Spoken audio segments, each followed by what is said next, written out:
I wrote about what is called complete and incomplete contracts. So in the world, we have incomplete contracts. And incomplete contracts, they're just not written out. A marriage contract is very incomplete. For better and worse, we'll make it work. On the other hand, you can have a very, very detailed contract that try to capture everything. If this happened, and this happened, and this happened, and so on. Now, it's very hard to write complete contracts, and incomplete contracts have their value. And in fact, sometimes when you try to take an incomplete contract and make it complete, you make it worse. And I'll tell you a story.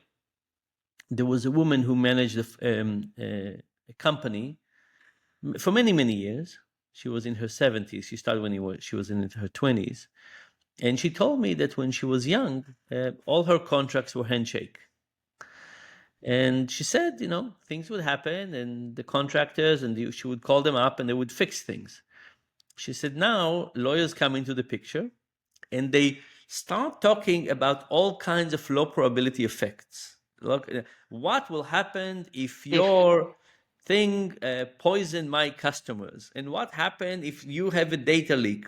And she said, when they finish these discussions, there's no goodwill in the room. Yeah, exactly. She It's said goodwill. that if she calls the supplier and said, hey, we agreed on, 300 kilos, I need 330, can you make it work? They used to say, sure. Now they said, it will be twice the amount of money. I don't have time for that. So incomplete contracts are very, very special, when we handshake. And I'll give you another example. Soon after I got into hospital, maybe kind of the end of year one, this was a rehabilitation hospital. There was a guy that tried to dismantle a landmine, and it exploded in his hands. And he got injured in his legs. He lost both hands, one below the elbow, one above the elbow. He lost one eye. Anyway, very, very tough injury. And he had a girlfriend, and 3 weeks into it, she left him. She said she didn't sign up for this deal, and she left him.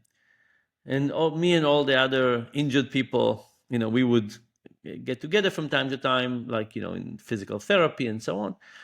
And we talked about that. And one of the discussion was, okay, she was his girlfriend for about a year.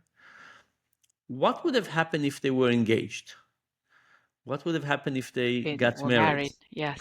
Now, all of us, we know that you can get married and you can get divorced, you can get engaged and get unengaged. It's not, but we all felt that it's a different contract, right? There's something about a handshake that is different. There's something about saying, would you marry me at some point? And there's something about wedding vows that really change how people look at their commitment and obligations.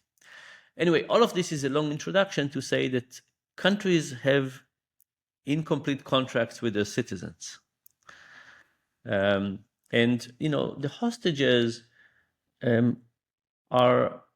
it's a very different case. People outside of Israel, I don't understand hostages. Hostages are not prisoners. They are not soldiers.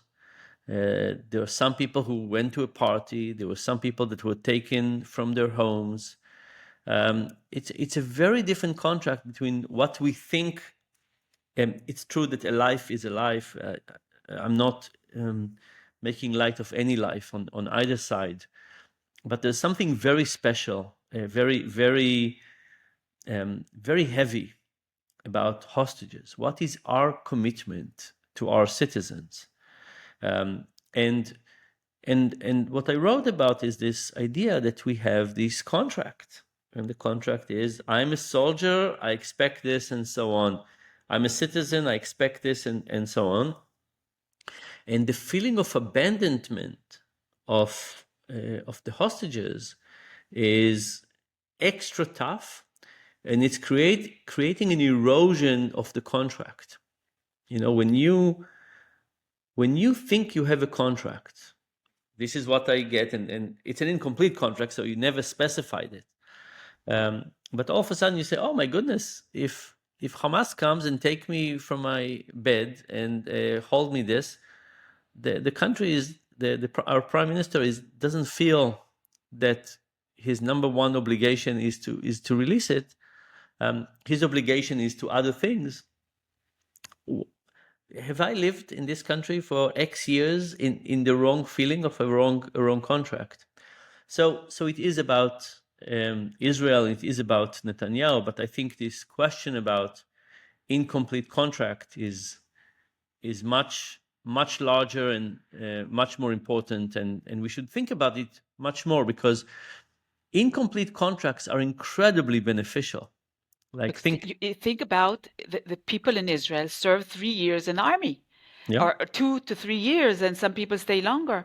So we are, as citizens, we are spending, we are committed to the country, both as a military reserve. We're paying our taxes. We're going according to the laws of the country. Now, there's no contract for me to go according to law. Obviously, there's a price to pay if I don't do it. But it's my goodwill to do the things for the country. And then if the country doesn't come to save me when I expect them to do that, that's right. Where does it say?